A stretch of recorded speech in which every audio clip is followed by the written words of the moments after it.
పేరు మర్లింగప్ప. మా ఊరు వచ్చేసి నారాయణపురం గ్రామం. మా గ్రామాన్ని మేము ఇక్కడికి రావడం ముఖ్య కారణం ఏమనగా, మా గ్రామాన్ని ఆదోని మండలంగా ఉన్న గ్రామాన్ని తీసుకుపోయి అరివాణం గ్రామాన్ని కలిపినారు.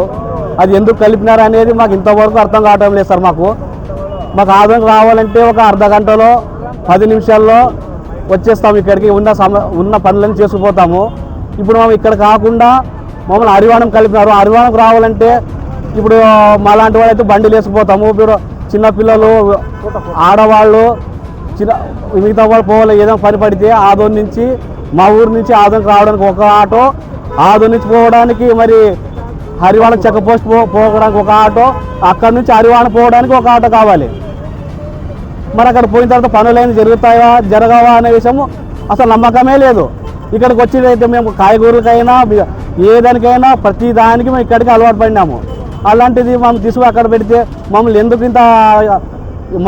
ఇంత ఇబ్బందికరంగా పెడుతున్నారో అర్థం కావటం లేదు సార్.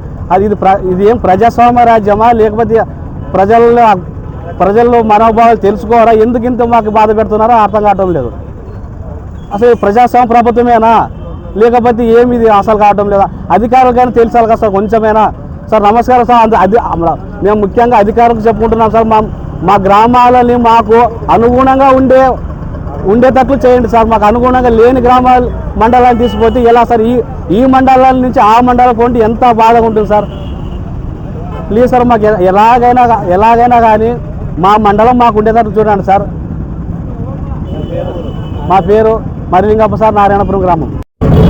నా పేరు మల్లేష్. మేము ముందుగా మా సమస్య ఏమంటే, మాది నారాయణపురం గ్రామము. మేము కేవలం మేము ప్రస్తుతం ఆదోని మండలంలో ఉన్నాము. మాకు కేవలం ఆదోనికి 9 కిలోమీటర్ల దూరంలోనే ఉంది. కానీ ఇప్పుడు పెద్ద రమణ అనేది 35 కిలోమీటర్ల దూరం ఉంది. మేమంటూ కొద్ది కాసకూస ఉంది, నాలెడ్జ్ ఎడ్యుకేటెడ్, మేము పోగలము. మా లాంటి అక్కలు, మా మహిళా అమ్మలు, అవ్వవాళ్ళు, పెద్దలు వాళ్ళు ఎలా పోతారో వాళ్ళకి చాలా అసౌకర్యంగా ఉంటుంది. అసలు మా గ్రామం యొక్క అసలు గ్రామ పంచాయతీకి కానీ, మా గ్రామ పెద్దలకు కానీ మీరు అధికారులు మా తీర్మానం ఇవ్వకుండా ఎవరికి చెప్పి ఈ నిర్ణయం తీసుకున్నారు అనేది మనకు అర్థం కావట్లేదు. ఎందుకు ఈ నిర్ణయం తీసుకోవడానికి కారణం ఏమి, అది మీరు ముఖ్యంగా చెప్పాలి మనకి. ఇంత ఈ ప్రజలు ఎవరికి మీకు మన మనోభావాలు అనేది మీకేం పట్టవా? అధికారులకు ఉన్న సమస్యలే. మేము మామూలుగా పోవడంలో ఇంతకుముందు ఒక 15 రోజులు ఇది మా ఉద్యమం అనేది గత 30 రోజులుగా జరుపుతూనే ఉన్నాము. ఒకసారి ర్యాలీ నిర్వహించాము, సమ్మె నిర్వహించాము. అదే కాకుండా ఇక్కడ ప్రస్తుతం ఉన్న లోకల్ అధికారులకు పెద్దలకు అందరికీ వచ్చిన లేఖలు అర్జీలో ఇచ్చినాము. అదే కాకుండా మేము కర్నూలు జిల్లా స్థాయి వరకు కలెక్టర్ గారి వరకు మా లేఖను అందించి మా గ్రామం తరఫున మా రిప్రజెంటేటివ్ చేయడానికి మా గ్రామం తరఫున కర్నూలు జిల్లా స్థాయికి పోయి పోరాడినాము. అంతేకాకుండా ఇప్పుడు మా సమస్యను దృష్టిలో ఉంచుకొని మా గ్రామ ప్రజలకు కాకుండా 16 గ్రామ ప్రజలకు కూడా పూర్తి స్థాయిలో న్యాయం జరగాలని మేము మాన్యశ్రీ ముఖ్యమంత్రి వర్యులు గౌరవ నారా చంద్రబాబు నాయుడు గారు, అలాగే డిప్యూటీ సీఎం గారు, పవన్ కళ్యాణ్ గారు, ఉన్నత అధికారులు, కలెక్టర్ గారు దీనిని మా సమస్యను దృష్టిలో ఉంచుకొని మాకు పూర్తి స్థాయిలో న్యాయం జరిగేటట్టుగా చూస్తారని మేము దయచేసి మా సమస్యను అనేది మీరు పూర్తి స్థాయిలో మన రాష్ట్ర స్థాయి వరకు తీసుకుపోయి మాకు న్యాయం జరిగేటట్టుగా మా 16 గ్రామాలకు ఖచ్చితంగా మా ఐక్యతను చాటుకుంటున్నాము. కాబట్టి మా 16 గ్రామాలలో ఐక్యత నిరూపించుకొని ఖచ్చితంగా మీ ఉన్నతాధికారులకు తెలుపుతారని మీడియా మిత్రులకు మీడియా ముఖంగా తెలుపుకుంటున్నాము. మా ఈ అవకాశం ఇచ్చినటువంటి మీడియా మిత్రులకు మా హృదయపూర్వక ధన్యవాదాలు. ఏదైనా సమస్య కావాలంటే మీతోనే సాధ్యం. మీరే ఎక్కడికైనా పోరాడి మీ మీడియా ద్వారానే సాధ్యమవుతుందని మేము కోరుకుంటున్నాము. ఈ అవకాశం ఇచ్చినటువంటి మీడియా మిత్రులకు అందరికీ ధన్యవాదాలు. నా పేరు ఇసి భాస్కర్ రెడ్డి.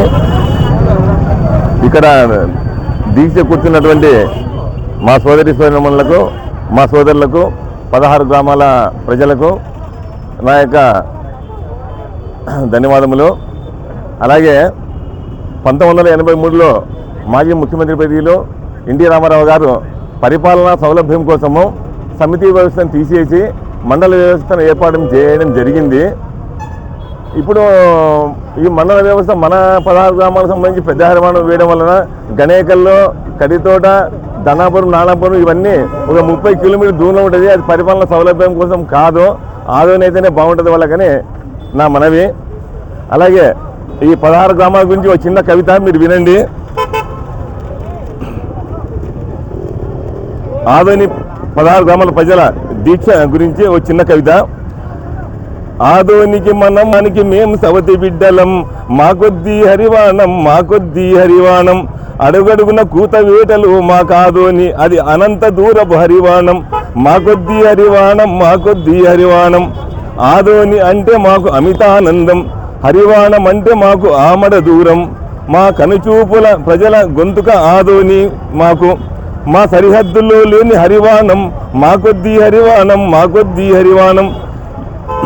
మా ఊర్ల నుండి రోడ్డు లేదు, బస్సు లేదు, సౌకర్యము లేదు, మేము ఎలా వెళ్ళాలి హరివాణం, మా కొద్దీ హరివాణం, మా కొద్దీ హరివాణం. ప్రతి పనికి ఆదోని, బాలింతల ఆసుపత్రులకు ఆదోని, విద్యకు ఆదోని, భావి పౌరుల భవిష్యత్తుకు ఆదోని.